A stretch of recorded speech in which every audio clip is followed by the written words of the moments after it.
Saludos a todas, qué gusto que nos acompañes como cada semana y en esta serie que prácticamente acabamos de comenzar, pero que la intención es traer pues luz y claridad al respecto de muchos temas que seguramente estarán siendo de bendición para tu vida. El día de hoy estaremos tocando el tema del perdón. Lo vamos a tratar de desarrollar en diferentes aspectos, pero bueno, como siempre te pido que oremos para que Dios nos pueda ayudar a entender, a discernir y sobre todo a bajar a nuestro corazón todo lo que abarcaremos el día de hoy. Así que te pido, vamos a orar. Señor, pues muchísimas gracias como siempre, como cada semana tú nos das la oportunidad de exponernos a tu palabra, Señor, y nosotros creemos que tu palabra es verdad, que tu palabra contiene todo lo que nosotros necesitamos saber para vivir una vida que te agrade, Señor. Irnos llenando de ella es crecer, es madurar, pero ayúdanos a no solamente llenarnos de conocimiento, sino que realmente podamos aplicar, Señor, todo lo aprendido. Danos esa humildad que nosotros necesitamos para saber cuando nos equivocamos, cuando realmente hemos sido confrontados, pero no hemos querido realmente hacer un cambio en nuestras vidas, Señor. Que el día de hoy tú traigas claridad a nuestros pensamientos y que realmente todo lo que vayamos a considerar el día de hoy pueda ser de una manera clara y que realmente lo podamos aplicar a nuestra vida, Señor. Danos ese discernimiento que necesitamos y que, como siempre, sea tu Espíritu Santo trayéndonos esa revelación y esa claridad que necesitamos, Padre. Te lo pedimos en Cristo Jesús. Amén.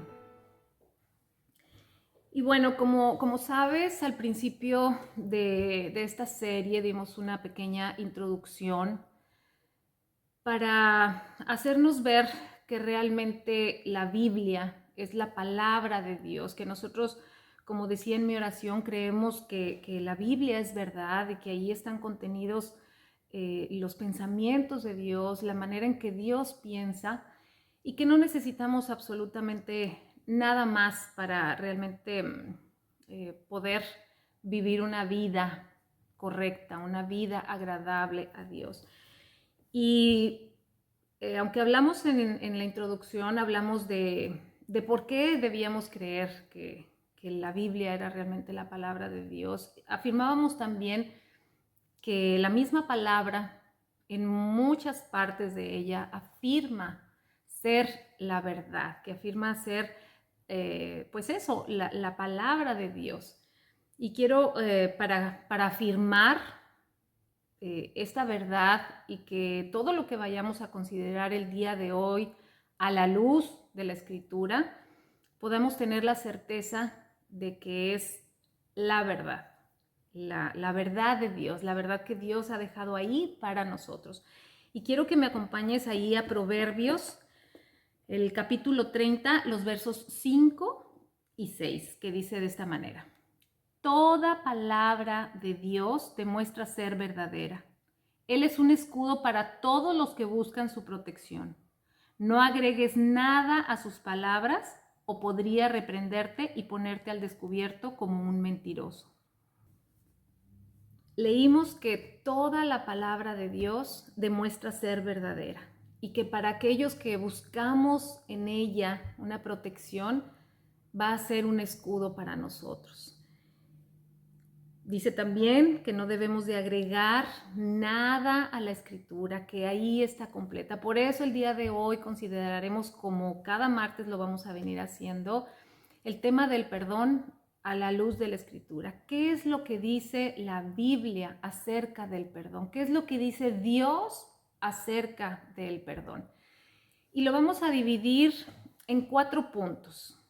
Y el primero es el perdón de Dios hacia nosotros, que creo que es por ahí por donde nosotros debemos de empezar, debemos de comenzar a entender el perdón, porque si nosotros no entendemos el perdón que Dios nos ha otorgado, pues nos va a ser muy difícil entonces a nosotros poder perdonar las ofensas que quizás alguien ha cometido o va a cometer hacia nosotros. Y bueno, el primer punto entonces es el perdón de Dios hacia nosotros. Y nosotros lo que primeramente tenemos que tener claro es que todos necesitamos del perdón de Dios. Todos hemos pecado. La Escritura dice que todos somos pecadores y que todos estamos destituidos de la gloria de Dios. Todos necesitamos el perdón de Dios. Y ya que todos necesitamos su perdón, esto quiere decir que tenemos una deuda para con Dios, porque hemos transgredido su ley, hemos pecado contra Él. Y es como, no es como, sino que nosotros tenemos una deuda para con Dios al transgredir su ley, al transgredir su santidad. Nosotros pecamos y tenemos una deuda para con Dios, una deuda que vamos a ver más adelante es impagable. Nosotros no podríamos hacer absolutamente nada para que Dios pudiera perdonar nuestros pecados si no es solamente a través de Jesucristo, a través de la sangre de Jesucristo en la cruz. No es que Dios nos libere de la culpa o que perdone esa deuda que nosotros tenemos para con Él sin más ni más, sino que alguien tuvo que pagar por esa deuda que nosotros teníamos para con Dios, y ese fue Jesucristo. Entonces, primeramente, eso es importante, saber que todos necesitamos el perdón de Dios, que todos somos pecadores, hemos transgredido su ley, su santidad, y por lo tanto tenemos una deuda para con Dios que necesitamos que Él nos perdone. Pero Dios decide perdonarnos, como te comento, a través de Jesucristo. Pero algo que también creo que es muy, muy, muy importante que podamos entender es que dice la Escritura, no literalmente, porque en algún tiempo de mi vida pensé que había quizás un versículo que lo expresaba de manera literal, donde dice que sin arrepentimiento no hay perdón. Y aunque no hay un versículo que lo exprese literalmente de esta manera, hay muchos pasajes, muchos versículos en la Escritura que nos hacen ver que es de esta manera, que sin arrepentimiento no hay perdón. Y vamos a leer ahí en Segunda de Crónicas, empezando por el Antiguo Testamento, Segunda de Crónicas 7:14, donde Dios expresa precisamente de esta manera en que sin arrepentimiento del pueblo de Israel por la forma en que ellos habían pecado, Él no podía extender su perdón si no había un verdadero arrepentimiento de parte de ellos. Dios está más interesado que nosotros mismos en perdonarnos. Él quiere extender su perdón. De hecho, dice que Él ha retardado su venida con el fin de que todos procedan al arrepentimiento.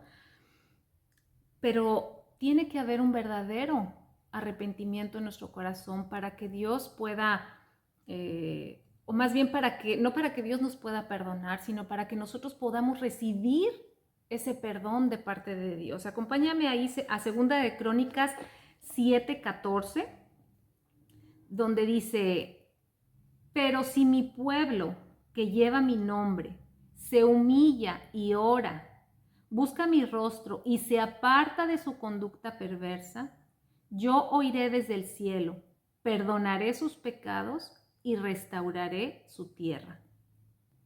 De alguna manera podemos ver que sin arrepentimiento no hay perdón. Dios aquí les está diciendo que si su pueblo se humilla, ora, lo busca, pero dice, y se aparta de su conducta perversa, se arrepiente, dice, yo iré desde el cielo y perdonaré sus pecados y restauraré su tierra. Tiene que haber un arrepentimiento de parte de nosotros para poder recibir ese perdón que Dios está más interesado que nosotros en otorgarnos. El arrepentimiento y el perdón van de la mano. No podemos separarlos, no podemos hablar de arrepentimiento sin hablar del perdón, pero tampoco podemos hablar del perdón sin hablar del arrepentimiento. También hay en Proverbios 28, versículo 13, dice, los que encubren sus pecados no prosperarán, pero si los confiesan y los abandonan, recibirán misericordia. Como te das cuenta, aquí en Proverbios también habla de la confesión del pecado, pero también de un arrepentimiento, porque dice, pero si los confiesan y los abandonan, recibirán misericordia. Un arrepentimiento genuino es mucho más que el reconocimiento solamente del pecado. No basta solamente con reconocer que he pecado, sino que tiene que haber un arrepentimiento. Como vimos ahí en Segunda de Crónicas y aquí en Proverbios, habla de abandonar el pecado, porque aquí entonces nos podríamos hacer dos preguntas. ¿Qué es arrepentimiento? ¿Y cómo saber si realmente nos hemos arrepentido? Y la palabra griega para arrepentimiento es metanoia, que la traducción literalmente quiere decir cambiar de pensamiento o cambiar de mente y actitud. Es un cambio de 180 grados. Es cuando yo voy por la vida equivocándome, pecando, transgrediendo la ley de Dios, su santidad. Y cuando yo soy consciente de mi pecado, de esas faltas que yo cometo, no solamente basta con reconocerlo y confesar quizás delante de Dios y pedirle perdón, sino que tiene que haber un verdadero arrepentimiento. Y eso quiere decir un cambio de 180 grados, un cambio en mi manera de pensar, en mi manera de vivir, y tiene que haber una evidencia de que yo verdaderamente me he arrepentido. No solamente basta tener un sentimiento de culpa, de reconocimiento de mi pecado, sino que tiene que haber un arrepentimiento genuino. En Mateo 3:8, acompáñame también, Mateo 3:8, dice de esta manera, demuestren con su forma de vivir que se han arrepentido de sus pecados y han vuelto a Dios. Hagan frutos dignos de arrepentimiento. Tiene que haber una evidencia de que verdaderamente yo me he arrepentido. Valdría la pena inspeccionarnos a nosotros mismos, meditar al respecto de si yo verdaderamente he tenido un arrepentimiento genuino, si mi vida verdaderamente está siendo transformada, si cuando yo reconozco mi pecado, me avergüenzo de él y lo rechazo y trato de cambiar totalmente de esa manera en la que yo venía viviendo. Quiero que me acompañes a Salmos, al Salmo 32, donde precisamente David lo expresa de una manera que realmente nos trae una conciencia de lo que verdaderamente es un arrepentimiento. Él había pecado, se había reconocido que se había equivocado y Y vamos a ver cómo él expresa que mientras él no confesó su pecado y realmente se arrepintió y quiso cambiar su vida, el rumbo que llevaba su vida, entonces él verdaderamente descansó en que Dios lo había perdonado. Mira cómo lo expresa ahí en Salmos 32, vamos a leer del 1 al 5 y dice: oh, qué alegría para aquellos a quienes se les perdona la desobediencia, a quienes se les cubre su pecado.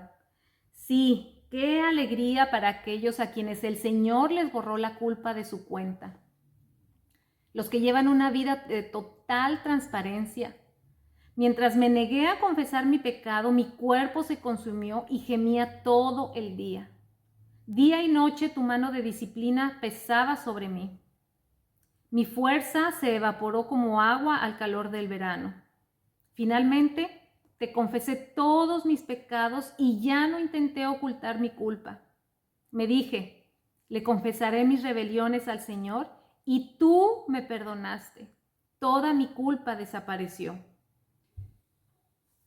David reconocía que mientras él no confesaba su pecado, su cuerpo se iba consumiendo y él estaba consciente que necesitaba quitar ese sentimiento de culpa. Confesar sus pecados y saber que verdaderamente Dios le había otorgado ese perdón. Y cuando él verdaderamente lo hizo con ese corazón dispuesto a humillarse delante de Dios y reconocer que se había equivocado y que necesitaba de su perdón, pues él da gracias por eso y se siente verdaderamente alegre y confortado al saber que él había podido recibir el perdón de Dios. También en Primera de Juan 1:9 dice que Dios es fiel y justo, que si confesamos nuestros pecados, Él nos perdona y nos limpia de nuestra maldad. Así que Dios está más interesado, como te digo, que nosotros mismos en otorgarnos su perdón. Pero lo primero que nosotros tenemos que hacer es reconocer nuestro pecado, confesarlo, pero también tiene que haber un cambio de mente, un cambio en nuestra manera de vivir. Tiene que haber un verdadero arrepentimiento. Entonces creo que nos ayuda mucho el ver el perdón de Dios hacia nosotros como esa deuda que nosotros habíamos adquirido para con Él a través de pecar, a través de nuestros pecados. Nosotros adquirimos una deuda para con Dios, una deuda que no podríamos pagar si no es por los méritos de Jesucristo, y que Él realmente nos cancela esa deuda que nosotros tenemos para con Él a través de confesar nuestro pecado y arrepentirnos de Él mismo y rechazarlo, y vivir lógicamente de una manera que a Él le agrade. El segundo punto que quiero que hablemos acerca del perdón es el perdón de otros hacia mí, porque de igual manera es importante el perdón de Dios hacia mí, como el de otros también hacia mí. Y para esto quiero que me acompañes ahí a Mateo 5 y vamos a leer del verso 21 hasta el 26. Han oído que a nuestros antepasados se les dijo: no asesines. Si cometes asesinato quedarás sujeto a juicio. Pero yo digo, aun si te enojas con alguien, quedarás sujeto a juicio. Si llamas a alguien idiota, corres peligro de que te lleven ante el tribunal. Y si maldices a alguien, corres peligro de caer en los fuegos del infierno. Por lo tanto, si presentas una ofrenda en el altar del templo y de pronto recuerdas que alguien tiene algo contra ti, deja la ofrenda allí en el altar. Anda y reconcíliate con esa persona. Luego ven y presenta tu ofrenda a Dios. Cuando vayas camino al juicio con tu adversario, resuelvan rápidamente las diferencias. De no ser así, el que te acusa podría entregarte al juez, quien te entregará a un oficial y te meterán en la cárcel. Si eso sucede, te aseguro que no te pondrán en libertad hasta que hayas pagado el último centavo. Si te das cuenta, pues lógicamente el primer perdón que nosotros tenemos que buscar y procurar definitivamente es el perdón de Dios hacia nosotros. Pero igual de importante es que cuando yo peque contra alguien, cuando yo lastime a alguien, yo pueda también buscar el perdón de esa persona. Si te fijaste, al principio habla de asesinato, habla de enojarse, habla simplemente de cuando alguien agrede verbalmente a otra persona y bueno, quizás otras muchas cosas con las cuales nosotros podríamos lastimar o pecar contra otras personas. Y aquí vemos que hace referencia a que si estamos presentando una ofrenda en el altar del templo, lógicamente entendemos que el contexto aquí era otro, era cuando todavía había un templo donde se tenía que ir a ofrecer una ofrenda. Hoy entendemos que simplemente nosotros podemos, dice que entrar al trono de la gracia con absoluta libertad, que nosotros podemos adorar a Dios hoy en día en cualquier lugar. Y entonces, si nosotros realmente estamos tratando de tener una relación correcta con Dios, que estamos tratando de adorarlo con nuestra vida o en cualquier momento de nuestra vida en el cual quisiéramos orar, porque orar también es una forma de adorar a Dios, pero si nosotros cuando tenemos esta intimidad con Dios, cuando tenemos este acercamiento con Dios, cuando estamos trayendo una ofrenda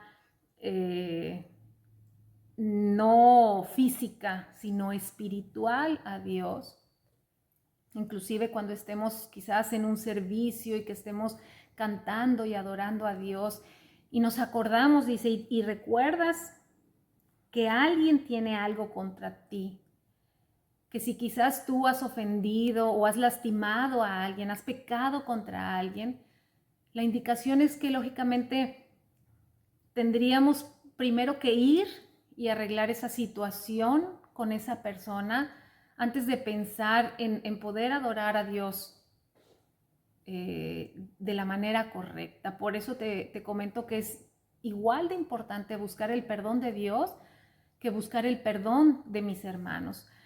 Generalmente nos enfocamos en lo que me hicieron, en cómo me lastimaron y en todas esas ofensas que quizás yo recibo de otras personas, pero igual de pecadores somos nosotros, igual de imperfectos somos nosotros y seguramente en el día a día y muchas veces conscientes y otras veces inconscientemente lastimamos a las personas. Y seguramente Dios nos traerá a colación cuando estemos en esos momentos de adoración, en ese momento donde estoy trayendo yo una ofrenda delante de Dios. Y Él nos traerá, nos recordará si verdaderamente nosotros tenemos que ir a procurar pedir el perdón de alguna persona. Nosotros tenemos, de igual manera como te daba el ejemplo de que tenemos una deuda para con Dios, también adquirimos, cuando nosotros ofendemos a una persona, la lastimamos, nosotros adquirimos una deuda con esa persona, por lo cual nosotros tenemos que ir a buscar ese perdón, tenemos que buscar restaurar o cancelar esa deuda más bien que tenemos con esa persona. Y bueno, ese fue el segundo punto. El tercer punto, y a lo mejor es aquí donde donde quizás nos cuesta un poquito más de trabajo el poder otorgar el perdón, porque el tercer punto es el perdón de mí hacia otros, el perdón que yo tengo que otorgar a otros cuando otros han adquirido, al revés, una deuda para conmigo. Y para esto acompáñame ahí a Mateo en el capítulo 18 y vamos a leer de los versos del 21 hasta el 35. Verso 21. Luego Pedro se le acercó y le preguntó: Señor, ¿cuántas veces debo perdonar a alguien que peca contra mí? ¿7 veces? No 7 veces, respondió Jesús, sino 70 veces 7. Bueno, el contexto anterior o lo que estaba hablando Jesús anteriormente a estos versículos es de cómo restaurar o cómo corregir a otro creyente. Ahí del verso 15 al verso 17, Jesús les está diciendo cómo se debe de restaurar a alguien que peca contra nosotros, a alguien que nos lastima. Y te leo solamente el verso 15, dice: si un creyente peca contra ti, háblale en privado y hazle ver su falta. Si te escucha y confiesa el pecado, has recuperado a esa persona. Bueno, verso 16, pero si no te hace caso, toma 1 o 2 o más contigo y vuelve a hablarle, para que los 2 o 3 testigos puedan confirmar todo lo que digas. Jesús les está tratando de dar la instrucción de cómo deberíamos nosotros proceder como creyentes para restaurar a alguien que ha pecado contra nosotros. Y por eso es que Pedro entonces le pregunta a Jesús: bueno, pero si esto sucede, ¿cuántas veces debo perdonar a alguien que peca contra mí? Y él le dice 7 veces, porque en la cultura hebrea, pues quizás ya perdonar a alguien 3 veces era quizás demasiado. Y entonces Pedro le dice 7 veces, a lo cual Jesús contesta que definitivamente no, que serían 70 veces 7. Y este número solamente es para ilustrar que realmente nosotros tenemos que perdonar las veces que sea necesario perdonar a otro creyente. Pero te sigo leyendo ahí a partir del verso 23 al 35, dice: por lo tanto, el reino del cielo se puede comparar a un rey que decidió poner al día las cuentas con los siervos que le habían pedido prestado dinero. En el proceso, le trajeron a uno de sus deudores que le debía millones de monedas de plata. No podía pagar, así que su amo ordenó que lo vendieran junto con su esposa, sus hijos y todo lo que poseía para pagar la deuda. El hombre cayó de rodillas ante su amo y le suplicó: por favor, tenme paciencia y te lo pagaré todo. Entonces el amo sintió mucha lástima por él y lo liberó y le perdonó la deuda. Voy a parar ahí un poquito porque creo que aquí ilustra el punto en el cual Dios nos hace ver el perdón precisamente de esta manera, como una deuda que nosotros adquirimos. Y esta primera parte habla precisamente del perdón que Dios nos otorga a nosotros, esa deuda que, como dice aquí, era una deuda impagable, porque dice que le debía millones de monedas de plata. Era algo que esta persona no podía pagar. Era una deuda tan grande que lógicamente dice que tendrían que vender a su esposa, a sus hijos y todo lo que poseía, y que ni aún así él podía pagar la deuda que tenía para ese rey. Esta primera parte entonces nos expone el perdón de Dios para con nosotros. De alguna manera ya lo hablamos, pero entonces esta persona que había sido perdonada, que había sido liberada de esa deuda impagable y que él había adquirido con ese rey, dice que él se la perdonó y que lo liberó. Y vamos a leer ahí a partir del verso 28, dice: pero cuando el hombre salió de la presencia del rey, fue a buscar un compañero, también siervo, que le debía unos pocos miles de monedas de plata. Lo tomó del cuello y le exigió que le pagara de inmediato. El compañero cayó de rodillas ante él, y le rogó que le diera un poco más de tiempo. Ten paciencia conmigo y yo te pagaré, le suplicó. Pero el acreedor no estaba dispuesto a esperar.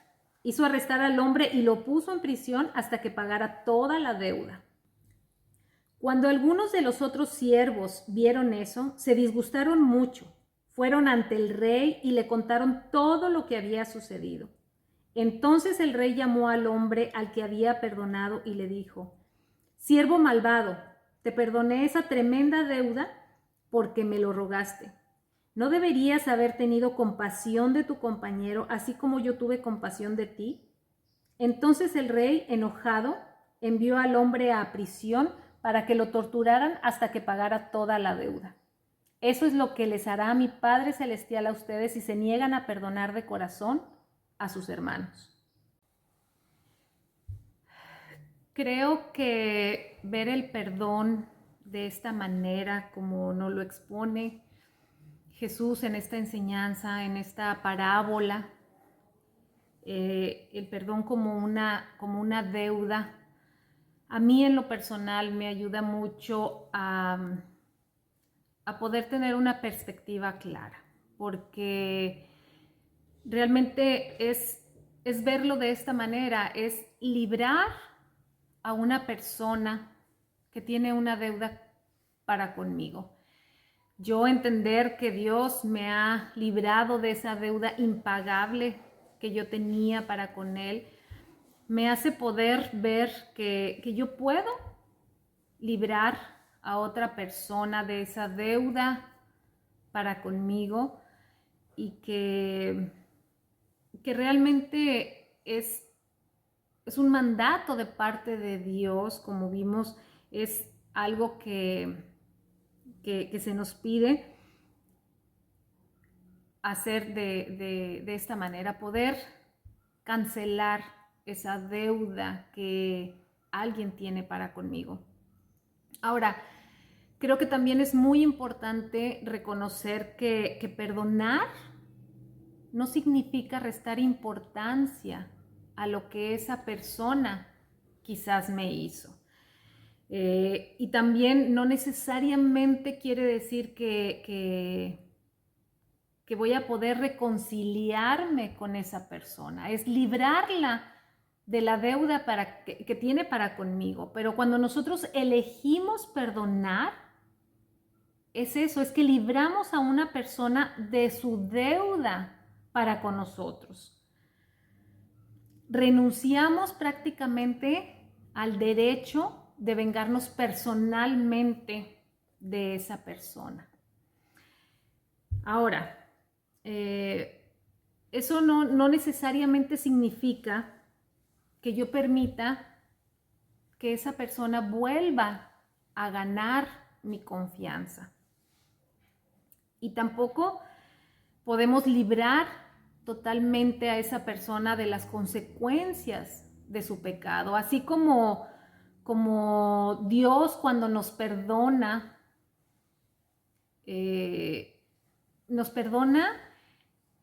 y nos da vida eterna, nos libra de la muerte eterna precisamente y nos da la vida eterna cuando Él nos perdona, pero no nos libra de las consecuencias en esta vida de nuestro pecado.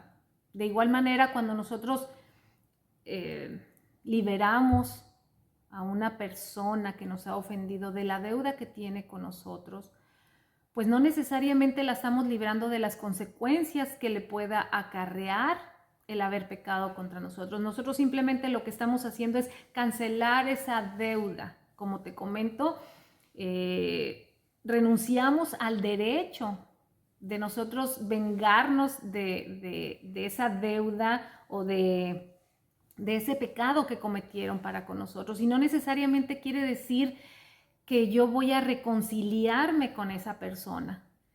El perdón y la confianza son cosas totalmente diferentes. Quiero que me acompañes a Proverbios, capítulo 22.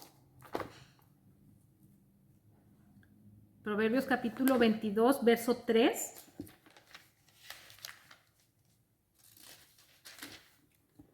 Dice, el prudente se anticipa al peligro y toma precauciones.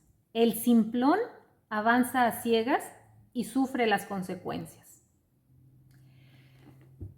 La realidad es que yo tengo que, cuando alguien peca contra mí y dice Jesús le dijo a Pedro que teníamos que perdonar las veces que fuera necesario, pero yo tengo que como dice aquí en Proverbios, dice, tengo que ser prudente y me tengo que anticipar al peligro.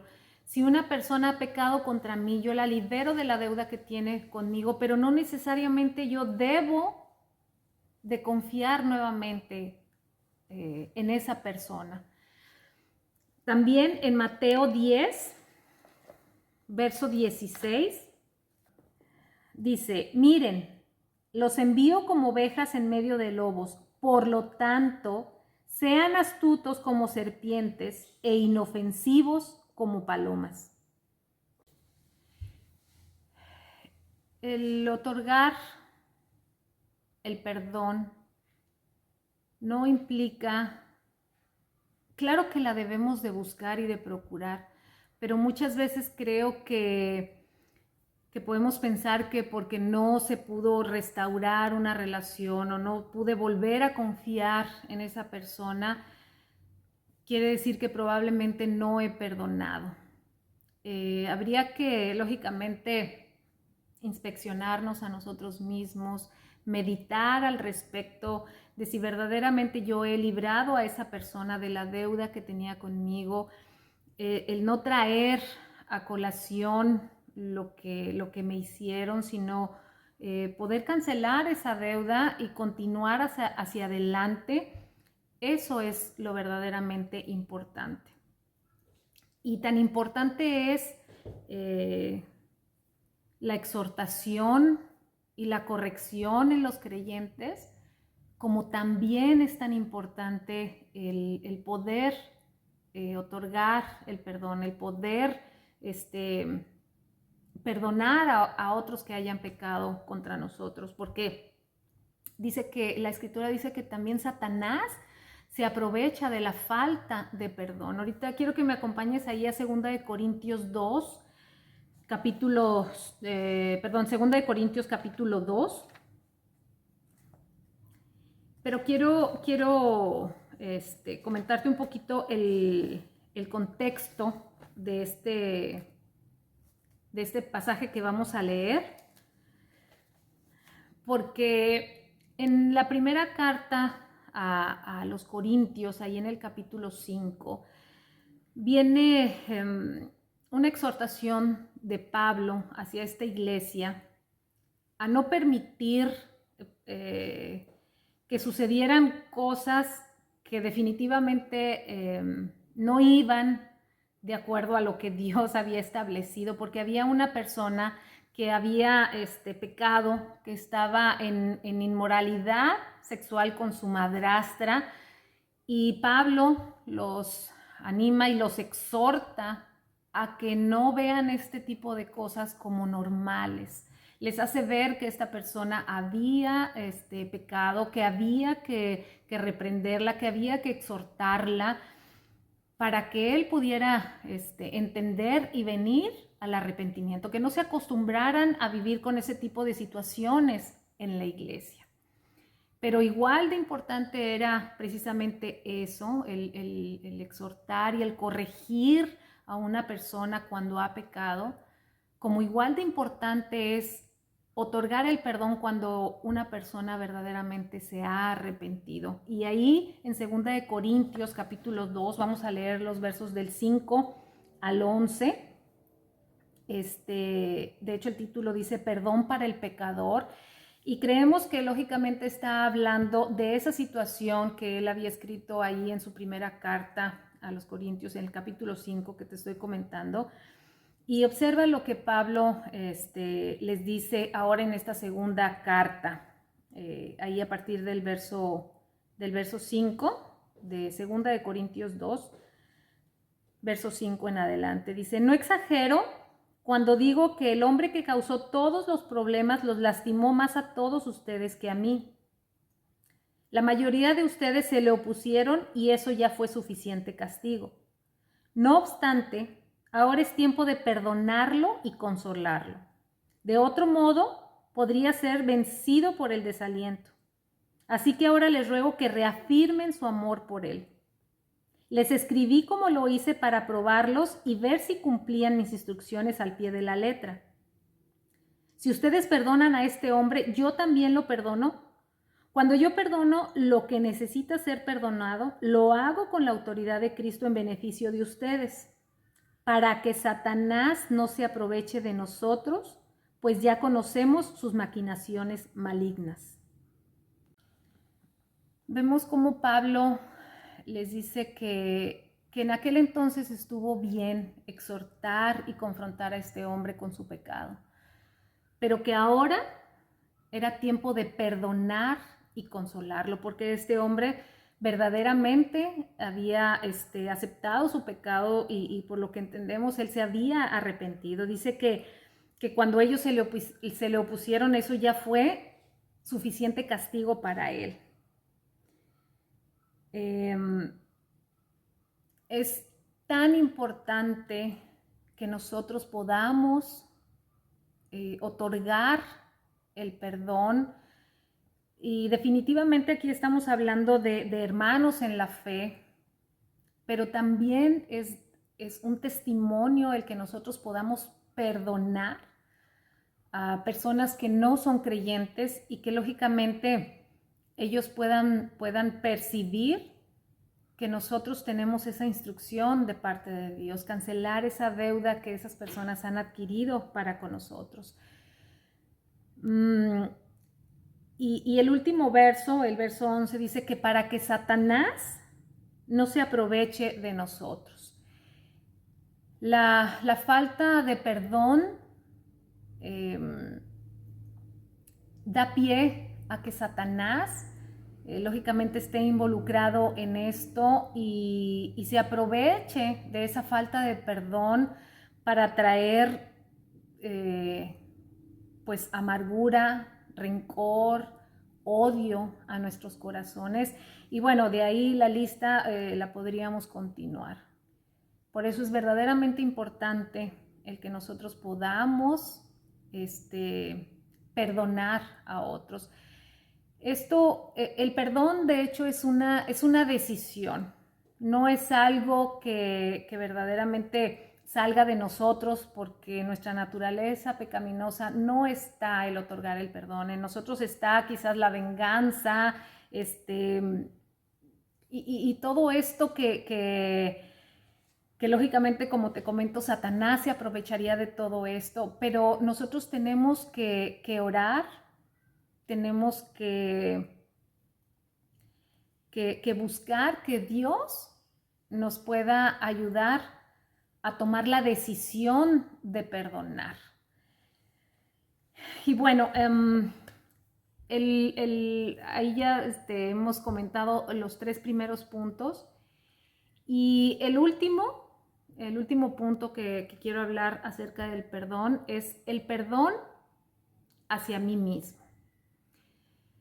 Cuando nosotros venimos a Cristo y Él verdaderamente nos perdona, vimos en primera de Juan que dice que si nosotros confesamos nuestros pecados, que Él es fiel y justo y nos perdona y nos limpia de toda maldad. Si nosotros aún continuamos con sentimientos de culpa hacia nuestros pecados anteriores, quizás lo que suceda es que no nos hemos perdonado a nosotros mismos. Quiero que me acompañes ahí a Hebreos capítulo 10. del verso 14 al verso 18, y dice, pues mediante esa única ofrenda, hablando de Jesús, Él perfeccionó para siempre a los que está haciendo santos. Y el Espíritu Santo también da testimonio de que es verdad, pues dice, este es el nuevo pacto que haré con mi pueblo en aquel día, dice el Señor. Pondré mis leyes en su corazón y las escribiré en su mente.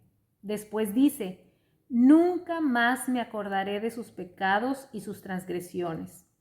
Y cuando los pecados han sido perdonados, ya no hace falta ofrecer más sacrificios. Jesús pagó en esa cruz una vez por todos nuestros pecados, pasados, presentes y futuros. Pero dice Dios mismo que Él no se acuerda más de nuestros pecados y nuestras transgresiones. Por lo tanto, nosotros tampoco deberíamos de traer a nuestro presente esos pecados que ya han sido perdonados, esos sentimientos de culpa que quizás todavía nos vienen y nos atormentan quizás muchas veces y no podemos realmente sentirnos aliviados y sentir que Dios verdaderamente nos ha perdonado y no se acuerda más de esos pecados. ¿Cuánto más, si Él no se acuerda, cuánto más nosotros deberíamos olvidar? Esto no quiere decir que haya pasado por alto, ni que nosotros hagamos menos los pecados que hemos cometido, sino que el sabernos perdonados sea suficiente para entonces tratar de enfocarnos hacia adelante y no traer a colación una y otra vez aquellas cosas con las cuales ofendimos a Dios. Creo que solamente acordarnos de nuestro pasado sería con la única finalidad de ver lo grande y maravilloso del perdón de Dios, de ver su abundante gracia y misericordia para con nosotros, de sabernos agradecidos total y absolutamente para con Él, siendo que como dijimos, era una deuda que no podíamos pagar. Pero creo que es importante también que nosotros nos podamos perdonar a nosotros mismos.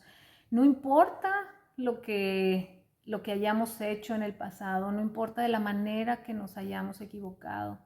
Si nosotros verdaderamente hemos venido ante Dios, hemos confesado nuestro pecado, le hemos pedido perdón y hemos tenido un arrepentimiento genuino, podemos estar convencidos de que Dios ya nos perdonó.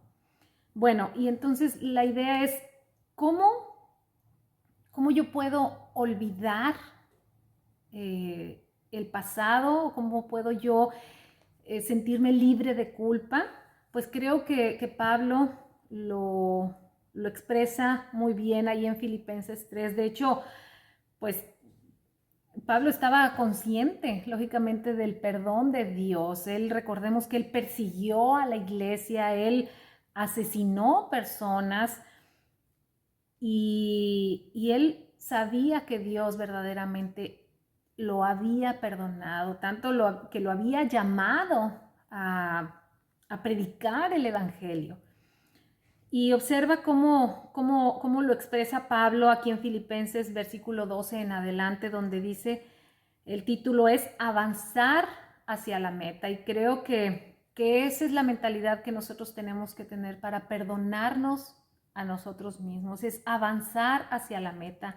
Y del verso 12 en adelante dice, no quiero decir que ya haya logrado estas cosas, ni que ya haya alcanzado la perfección, pero sigo adelante a fin de hacer mía esa perfección para la cual Cristo Jesús primeramente me hizo suyo.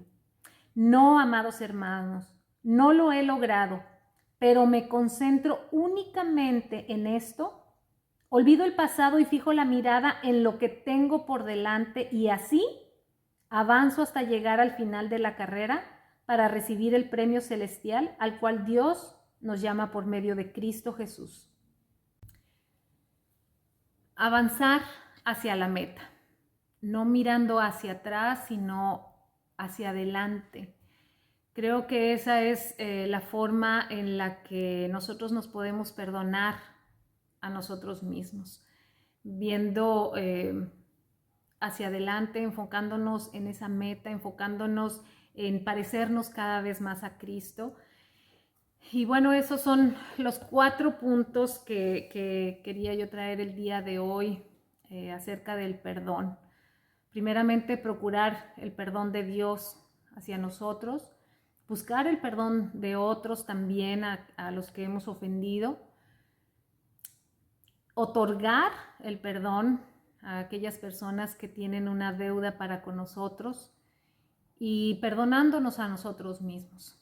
Creo que esa es la verdad acerca de lo que dice la Biblia acerca del perdón. Espero de verdad que esta sea la oportunidad perfecta para que si tú estás todavía a medias o estás atorado en alguno de estos puntos, pueda ser de bendición todo lo que abarcamos el día de hoy para que tú puedas salir victorioso en eso que estás ahí todavía, quizás a medio camino. Te mando un abrazo, mis bendiciones y nos vemos la próxima semana. Hasta luego.